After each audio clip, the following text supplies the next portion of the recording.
ہم عوام نیوز کی جانب سے ابرار حسین ہمیشہ کی طرح آج بھی آپ کی خدمت میں حاضر ہیں۔ ہم آج کی شخصیت لے کر آئے ہیں آپ کے پاس، انتہائی تعلیم یافتہ، قابل فخر، یہ نوجوانوں کے لیے ایک سرمایہ ہے، نوجوانوں کے لیے ایک آئیڈیل ہے، بے پناہ خوبیوں کی مالک اور بے پناہ تجربات ان کے پاس موجود ہیں۔ کوئی شعبہ زندگی کا ایسا نہیں جہاں آپ نے تجربہ آزمائی نہ کی ہو۔ آج ہم آپ کی ملاقات کراتے ہیں محترمہ شگفتہ یاسمین صاحبہ سے۔ آئیے ہم ان سے پہلے سوال کرتے ہیں۔ میڈم شگفتہ صاحبہ، آپ ہمیں یہ بتائیے کہ آپ نے جو 1 ڈگری 2 ڈگری 3 ڈگری ڈگریوں کا مجموعہ، ڈگریوں کا جمعہ بازار آپ نے جمع کیا ہوا ہے اور ہر ڈگری میں آپ نے فرسٹ ڈویژن، یہ کامیابی کس طرح حاصل کری؟ ڈگری جو ہے وہ اس طرح سے کہ پہلے جب بیچلرس کیا تو امی نے کہا کہ ماسٹرس کر لو، تو چلو اس وقت ایم بی اے مارکیٹنگ چل رہا تھا، ہم نے کہا ٹھیک ہے، ہم نے وہ مارکیٹنگ میں ایم بی اے کر لیا۔ اس کے بعد پھر یہ ہوا کہ فیشن کا شوق تھا، کیونکہ 3 سال کا گارمنٹس ٹیکنالوجی کا ڈپلوما پہلے سے میرے پاس تھا، تو میری مدر نے کہا کہ سنو اس کا ماسٹرس جو ہے امریکہ میں ہو رہا ہے، تم کر لو۔ تو میں نے کہا کہ چلیں ٹھیک ہے، ٹائم بھی تھا اور ینگ بھی بہت تھے، تو کر لیا، وہ بھی ہو گیا۔ دین میں جب میں نے اپنا M A in fashion designing کیا، اس کے بعد میں ٹیچنگ لائن میں آ گئی اور پھر میں نے پڑھانا شروع کیا ڈفرینٹ یونیورسٹیز میں، اور جس طرح الیانس فرانسس ہے، پاک امریکن کلچرل سینٹر ہے، پھر انڈس یونیورسٹی ہے یہاں اسٹیڈیم پر، اس کا پورا ڈپارٹ، اس کی پہلی فیشن ڈپارٹمنٹ کی میں نے رکھی، وہاں پہ ایچ او ڈی کے کورس پہ میں نے ورک کیا، اور بس یہ سلسلہ چلتا رہا۔ 12 سال تک میں ٹیچنگ کرتی رہی اور ساتھ ساتھ میرا میڈیا کا کریئر بھی اسٹارٹ ہو چکا تھا۔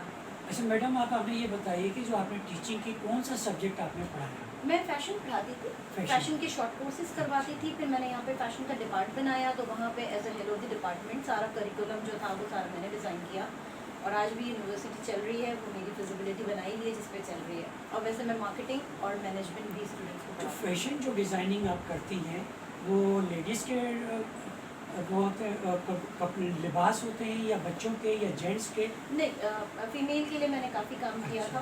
کوئی خاص ایج فیکٹر کے لیے؟ نہیں، میں نے ایک کانسیپٹ انٹروڈیوس کروایا تھا، اور یہ بات ہے 2001 کی 2002 کی، جس میں how is expecting women can dress up کا ٹاپک تھا، جو میں لے کر آئی تھی، اور ایک ویب سائٹ تھی بیبی دنیا کے نام سے، تو انہوں نے مجھے اپروچ کیا تھا، ان کے لیے میں نے ان خواتین کے لیے ڈیزائننگ کی تھی پاکستان میں پہلی بار، جو کہ فیملی وے میں ہوتی ہیں اور ان کے پاس آپشنز نہیں ہوتے، ہم کریں تو کیا کریں۔ صحیح۔ اچھا، تو یہ جو فیشن ڈیزائننگ کے حوالے سے اس میں کہتے ہیں کم خرچ بالانشین، یعنی کہ آپ اس طرح کے ڈیزائن ترتیب دیتی ہیں کہ اس میں کپڑا بھی کم لگتا ہے اور ڈیزائن خوبصورت بن جاتا ہے۔ آپ کی کوئی ایگزیبیشن بھی ہوئی؟ جی، کافی ایگزیبیشنز میں نے اس دور میں کروائی، کیونکہ میں اس وقت فیشن کی فیلڈ میں ہی تھی اور کام کر رہی تھی، تو بہت ساری ایگزیبیشن کروائی، سولو ایگزیبیشن بھی کرائی، کمبائن ایگزیبیشنز میں بھی پارٹیسپیٹ کیا، پھر جب پڑھا رہی تھی تو اسٹوڈنٹس کی ایگزیبیشن کروائی، فیشن شوز کروائے، تو جب اس وقت میں پوری طریقے سے اس فیلڈ میں ان تھی، تو میں بہت کام کر رہی تھی۔ اور جو ڈیزائننگ کی بات ہوتی ہے، ہمارے یہاں کا جو کانسیپٹ ہے وہ زیادہ تر بیس کرتا ہے امبرائڈری پہ، تو میجورٹی امبرائڈری کر رہی ہوتی ہے اور اس کو فیشن ڈیزائننگ کہتی ہے۔ In fact embroidery is a part, embroidery is not designing, وہ ایک پارٹ ہے آپ کے ڈریس کو انہانس کرنے کے لیے، اس کے فوکل پوائنٹ کو انکریز کرانے کے لیے۔ Designing is in fact cuts. اچھا میڈم، میں ایک سوال جو رہ گیا اور مجھے پہلے پوچھنا تھا، وہ سوال یہ تھا کہ آپ نے جو اتنی ڈگریاں حاصل کری، ان اعلیٰ تعلیم میں آپ کی شخصیت میں کیا نکھار پیدا کیا؟ دیکھیے، تعلیم تو میں کہتی ہوں کبھی بھی رائے گاہ نہیں جاتی، آپ جتنا پڑھیں بڑھاپے تک ہم پڑھتے رہیں گے اور ہماری نالج میں اضافہ ہوتا رہے گا۔ شخصیت میں بالکل نکھار آتا ہے، بات کرنے کا طریقہ، آپ کا کانفیڈنس لیول ہائی ہوتا ہے، آپ کو پتہ ہوتا ہے کہ اپ اینڈ ڈاؤن زندگی کے کیا ہیں، آپ کو کس کے ساتھ کس طرح سے بیہیو کرنا ہے۔ تو ایجوکیشن نے تو مجھے بہت سکھایا، اور میری امی کا ہمیشہ سے یہ تھا کہ کچھ کرو نہ کرو، پڑھائی تو کرنی ہے، ایک مقام اپنا بنانا ہے۔ تو آپ نے وہ مقام حاصل کر لیا، مطمئن ہے؟ اللہ کا شکر، اللہ کا شکر۔ اچھا میڈم، یہ بتائیے شگفتہ کہ ریڈیو پاکستان میں آپ نے کتنا عرصہ کام کیا اور اس کا تجربہ کیسا رہا، اور جبکہ چینلوں پہ مختلف آپ نے ہوسٹنگ کری اس کا تجربہ کیسا رہا؟ اچھا، میں نے ریڈیو پاکستان کے لیے کبھی کام نہیں کیا، وہاں ایز اے گیسٹ میں گئی ہوں. اچھا. اور ریڈیو کا یہ پہلا چینل ہے FM 107 جس کو میں نے جوائن کیا تھا، یہ فرسٹ میرا ایکسپیرینس ہے. ہاں، اس سے پہلے میں بہت دفعہ ریڈیو پاکستان جا چکی ہوں، میرے انٹرویوز ہوتے رہے ہیں. میں نے PTV کے لیے کام بہت کیا ہے، میں نے پرائیویٹ چینلز کے لیے کام بہت کیا ہے، as a director, as a producer, as a host, as a concept developer. تو یہ اچیومنٹس ہے میری، اور 8 سال سے میں FM 107 سے وابستہ ہوں. اچھا میڈم، آپ نے پاکستان سے باہر بھی کوئی سفر کیا، تو ان ممالک میں جہاں آپ نے سفر کیا اور پاکستان کے دونوں کے ماحول اور لائف میں زندگی میں کیا فرق ہے؟ باہر جو چیز ہمیں ایک نظر آتی ہے وہ ٹائم مینجمنٹ ہے. ٹائم ان کے لیے ایک منی ہے. ہمارے یہاں سب سے زیادہ جو یوز لیس چیز ہے وہ شاید ٹائم ہے. ہم ٹائم کچھ اور دیتے ہیں، پہنچتے کسی اور ٹائم پہ ہیں. اور چاہے وہ دعوتیں ہوں، چاہے وہ کسی کے گھر ایسے ہی جانا ہو، چاہے وہ جاب پہ کیوں نہ جانا ہو، نکلیں گے 15 منٹ پہلے، اس کے بعد رش کریں گے. تو ہم لوگ ٹائم کی قدر نہیں کرتے. باہر جتنے بھی ممالک ہیں وہاں پہ ٹائم کو وہ کیلکولیٹ کرتے ہیں، آپ کی ویلیو ہوتی ہے. تو یہ ڈفرینس میں دیکھتی ہوں. اچھا میڈم، یہ ہمارے ناظرین کو بتائیے کہ اتنے عرصے سے آپ فیس بک پر ہیں اور آپ کے فین اور جو پرستار ویورز کی جو تعداد ہے وہ بہت بڑی تعداد ہے نا، اور وہ آپ کی کون سی ایسی چیزوں کو لائک کرتی ہے، یا آپ کی جو اسپیچز یا ویڈیو ہوتی ہیں کون سی ان چیزوں کو لائک اور خوشی کا اظہار کرتی ہے؟ میں اصل میں ڈفرینٹ ٹاپکس پہ ورک کر رہی ہوتی ہوں. کبھی میں ایکسرسائز لے کر آ جاتی ہوں، اس کے اوپر کام کر رہی ہوتی ہوں. کبھی جو ہے وہ میں کسی ٹاپک پہ بات کرتی ہوں، تو ٹاپک پہ بات کرنے کے لیے بہت سارے لوگ آتے ہیں کیونکہ وہ دل کی بات ہوتی ہے، تو سب اپنے اپنے ویوز شیئر کر رہے ہوتے ہیں. پھر کبھی میں کوکنگ کرنے کھڑی ہو جاتی ہوں کیونکہ یہ بھی میرا ہی اپنا کانسیپٹ ہے، امی کی ریسیپی. اور اپنی امی کی یاد میں ہی یہ کانسیپٹ میں نے ڈیولپ کیا تھا، مذاق مذاق میں ڈیولپ ہوا تھا. اور پھر وہ اچانک سے ہوا کہ چلو بھی فیس بک پہ لائیو کرتے ہیں، اور کرتے کرتے یہ ہوا کہ مجھے نہیں پتا تھا کہ اتنے سارے فینز اور فالوورز آ جائیں گے. تو بس وہ ہفتے میں ایک دن میں اپنے پیج پہ لائیو چلی جاتی ہوں، ایک دن میں کسی بھی ٹاپک پہ بات کر لیتی ہوں. اچھا، میں نے کچھ ایک آدھ کوئی ویڈیو شاید وہ بھی دیکھی ہے جس میں آپ یوگا اور ایکسرسائز کے حوالے سے بتاتی ہیں، تو کیا آپ نے بھی یوگا سیکھی اور ایکسرسائز کے بارے میں جانتی ہیں بہت کچھ؟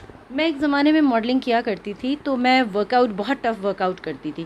اور پھر کہنا چاہیے کہ جی زندگی میں وہ چیز شامل ہو گئی. تو وہ جو ایک ورک آؤٹ میں نے کیا وہ اتنا ڈیفیکلٹ تھا، اتنا مشکل تھا. پھر بیچ میں ایک اسٹیج ایسی بھی آئی جہاں پر ایکسرسائز نہیں کی اور اس چیز کو ڈراپ کیا تھوڑے دنوں کے لیے. لیکن اب جو میں کرتی ہوں، کیونکہ میرے اپنے ہسبینڈ جو ہیں وہ فٹنس مینیجر ہیں ایٹماسفیئر جم کے، اور اسپورٹس فزیشین بھی ہے، ایتھلیٹ بھی ہیں، ڈاکٹر آف فزیو تھراپی بھی ہیں. تو بس اب تو ایکسرسائز ہی ایکسرسائز ہے. اچھا میڈم، یہ بتائیے کہ ہمارے یہاں جو پاکستان میں جو کلچر یا سوسائٹی معاشرہ ہے اس میں ہماری خواتین بہت خاموش طبیعت، شرمیلی، ڈرپوک، خوف زدہ، لیکن ماشاءاللہ ہم نے یہ دیکھتے ہیں کہ آپ بڑی بولڈ ہیں، بہت ماڈرن ہیں، اور آپ کی اسپیکنگ پاور بھی بہت اچھی ہے. تو کیا کون سی ایسی وجوہات ہیں جس سے یہ انسان کے اندر ایبلٹی اور خوبیاں پیدا ہوتی ہیں؟ انفیکٹ یہ جو ایبلٹی ہوتی ہے یا اس کو ہم پالش کرتے ہیں، یہ ہمارے اپنے گھر کا ماحول ہوتا ہے. ماں جو ایک کانفیڈنس اپنی لڑکی کو دیتی ہے نا، اور فادر سے جو کانفیڈنس ملتا ہے وہ ہماری شخصیت کا حصہ بن جاتا ہے. تو مجھے شروع سے میرے پیرنٹس نے بہت سپورٹ کیا، مجھے بیک اپ بھی کیا، اور اچھے کام پہ تعریف بھی کی اور برے کام پہ ڈانٹ بھی بہت کھائی. لیکن یہ ہے کہ میری اور اس کے بعد پیرنٹس کے بعد پھر میرے ہسبینڈ کا رول بہت امپورٹنٹ ہے. بیکاز جتنا کانفیڈنس اب وہ دیتے ہیں مجھے، میں نہیں سمجھ سکتی تھی کہ مجھے اتنا کانفیڈنس دیا جائے گا. اور کہتے ہیں کہ ہاں ٹھیک ہے، تم یہ کرو، تم یہ کرو، یہ اچھا ہے. تو ایک میوچل انڈرسٹینڈنگ سے جو کانفیڈنس بلڈ ہوتا ہے ایک عورت کے اندر، وہ بہت امپورٹنٹ رکھتا ہے. اور میرے خیال سے اس میں فیملی کا رول بہت امپورٹنٹ ہے. بہت شکریہ میڈم. ہم آپ سے یہ بھی جاننا چاہیں گے کیونکہ پاکستان سمیت پوری دنیا میں اس وقت کرونا وبا پھیلی ہوئی ہے، اور اس سے آپ جانتی ہیں کہ کروڑوں لوگ متاثر ہو چکے ہیں اور لاکھوں کی تعداد میں اموات ہو چکی ہیں. آپ نے اپنے آپ کو اس وبا سے کس طرح سے محفوظ رکھا ہوا ہے؟ یہ کرونا یا کووڈ-19 کہہ لیجیے، کووڈ-19 جو ہے اس کے حوالے سے میں نے بہت سارے میسیجز، پبلک سروس میسیجز جو ہیں وہ ریکارڈ بھی کیے، اپنے فیس بک پہ بھی اس کو میں نے چلایا. اس کے علاوہ ڈفرینٹ چینلز نے مجھ سے کہا، ان کو بھی میں نے کر کے دیا. اور جس طرح FM 107 پہ میں اسسٹنٹ پروگرامنگ ہیڈ ہوں، تو وہاں پر بھی ہم میسیجز وغیرہ رن کرتے ہیں لوگوں کی اویئرنیس کے لیے. اچھا، ہمارا کام ذرا مشکل ہے کیونکہ مائک ہے وہ تو فوراً جرمز کیچ کرتا ہے. تو ہم لوگ کیا کرتے ہیں کہ سینیٹائزر ہمارے پاس ہوتا ہے، اور جب ہم بیٹھتے ہیں تو اپنے مائک کو بھی سینیٹائز کرتے ہیں اپنی سیٹ کو بھی سینیٹائز کرتے ہیں, پھر اپنے ہاتھوں کو وہیں رکھا ہوا ہوتا ہے اور اپنے ہاتھوں کو ہم لگاتے ہیں, کیونکہ ہم ایکوپمنٹس بھی ٹچ کر رہے ہوتے ہیں. اس وقت کوشش یہ کرتے ہیں کہ اپنے فیس کو ٹچ نہ کریں, اور اگر ضرورت پڑ رہی ہے تو پہلے فوراً آپ تھوڑا سا ایک ڈراپ, بہت بھر بھر کے لگانے کی ضرورت نہیں ہوتی. پھر جب شو ختم کر لیتے ہیں اس کے بعد ہاتھوں کو اچھی طرح واش کرتے ہیں, اپنا ماسک پہنتے ہیں, کیونکہ مائک پہ ماسک نہیں پہن سکتے, وہ پاپ آتا ہے, تو اس کی وجہ سے نہیں ویئر کرتے. لیکن اس کے بعد پھر ہم ماسک پہن کے پورے اس میں موو کر رہے ہوتے ہیں. تو یہ ساری احتیاطی تدابیر, اور گھر آتے ہی آپ کو شاور لینا ہے.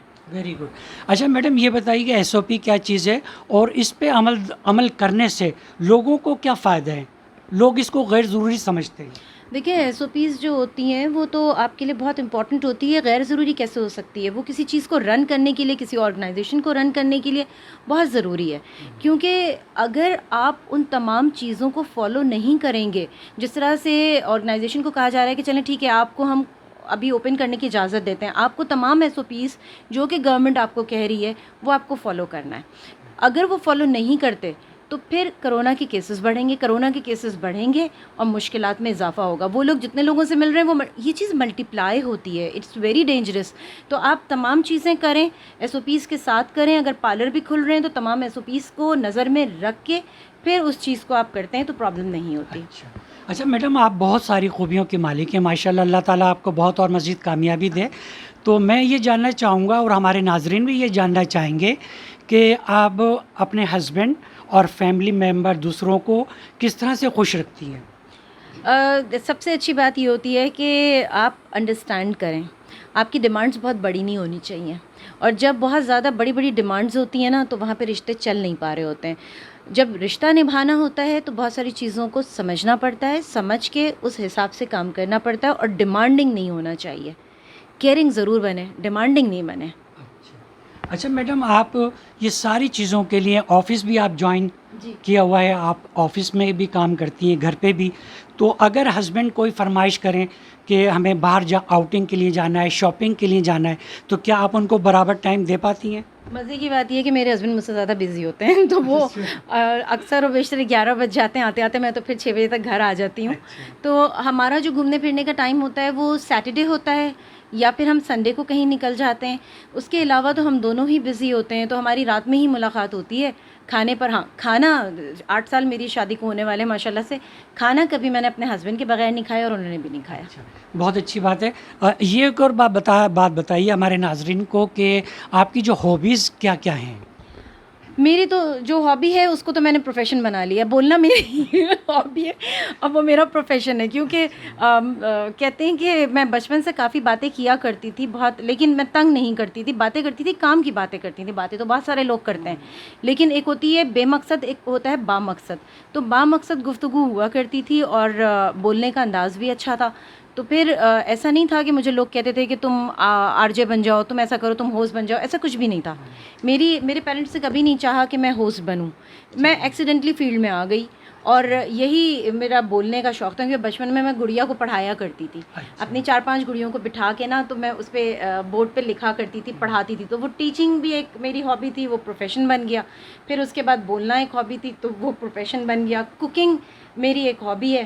ابھی وہ پروفیشن تو نہیں بنا ہے, میں اس سے ارن کچھ نہیں کر رہی, لیکن یہ ہے کہ بس وہ میری ہابی ہے. میرا دل چاہتا ہے کوئی اچھی سی ریسیپی میں انوینٹ کرتی ہوں, کیونکہ میں میڈیکل ریلیٹڈ جو ریسیپیز ہوتی ہیں وہ بھی لے کر آتی ہوں. اور ڈسفیجیا جو ایک بیماری ہوتی ہے جس میں نگلا نہیں جاتا, تو ان کی جو کمیونٹی تھی انہوں نے مجھ سے کانٹیکٹ کیا تھا.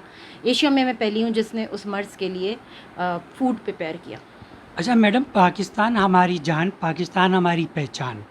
میں یہ چاہوں گا کہ ہمارے ناظرین کو آپ بتائیں کہ پاکستان کو آپ کس نظر سے دیکھتی ہیں اور وہ ہماری زندگی میں کس طرح شامل ہے؟ دیکھیں, پاکستان ہے تو ہم ہیں. میں پاکستان کو برا بالکل بھی نہیں کہوں گی. اس کی وجہ یہ ہے کہ اسی وجہ سے ہم ہیں, اور ہم آزادی سے یہاں گھوم سکتے ہیں. آپ دیکھ لیں جہاں پہ مسلمانوں کا برا حال ہو رہا ہے وہاں پر بھی دیکھ لیجیے, اور اپنے ملک میں بھی دیکھ لیجیے. ہر جگہ برائی ہوتی ہے, ایسا نہیں ہے کہ کہیں پہ بھی برائی نہ ہو. ہاں یہ ضرور ہے, ذرا سا شکوہ ہے کہ جی ٹیکسز وغیرہ ہم ساری چیزیں پے کرتے ہیں, ہمیں فیسلٹیز اس طرح سے نہیں ملتی. بس یہ ایک گلہ ہے. اور اس کے علاوہ یہ ہے کہ یہ بہت پیارا ملک ہے. ملک جو ہے نا وہ لوگوں سے بنتا ہے, آپ کی سنسیئرٹی سے بنتا ہے. آپ کتنے سنسیئر ہیں اس کے ساتھ, آپ نے کیا کچھ کیا. ہم تو روز بیٹھ کے کوئی اچھا میسج پازیٹیو میسج کنوے کر رہے ہیں, باقی لوگوں نے کیا کیا صحیح شکوے کے علاوہ. صحیح. اچھا ناظرین, آپ نے ہمارا انٹرویو دیکھا. ہم میڈم شگفتہ سے یہ درخواست کریں گے کہ وہ ہمارے ناظرین ہم عوام نیوز کے ریڈرز کو کیا پیغام میسیج دیں گی اور ہمارا اخبار ان کو کیسا لگتا ہے, وہ کس نظر سے اس کو دیکھتی ہیں. آپ کا اخبار بہت اچھا ہے, میری نظر سے بالکل گزرا بھی ہے, میں نے اس کو پڑھا بھی ہے, اور کہنا چاہیے جو چیز آپ لوگ ہائی لائٹ کرنا چاہتے ہیں وہ بہت اچھی طریقے سے ہائی لائٹ بھی کرتے ہیں, تو اس کا اپنا ایک اسٹینڈرڈ ہے. اور دوسرا بس میں نہیں سمجھتی کہ میں ابھی اس قابل ہوں کہ میں کوئی میسج کنوے کروں. ہاں ایک میرے دل کی بات ہے, وہ یہ ہے کہ میں ہمیشہ کہتی ہوں کہ جو بات بھی کریں سچ کریں, ڈرے نہیں, صحیح کا ساتھ دیں. کوئی اگر غلط ہے تو اس صرف اس چیز کے لیے آپ اس کے ساتھ کھڑے ہیں ٹیمپرری بیسس پہ کہ جی وہاں سے مجھے فائدہ ملنے والا ہے, تو پھر یہ والی لائف جو ہے وہ مجھے پسند نہیں, کیونکہ میں بلیو کرتی ہوں شیر کی ایک دن کی زندگی پہ, اور میں گیدڑ کی 100 سال کی زندگی کو ابھی بھی پریفر نہیں کرتی.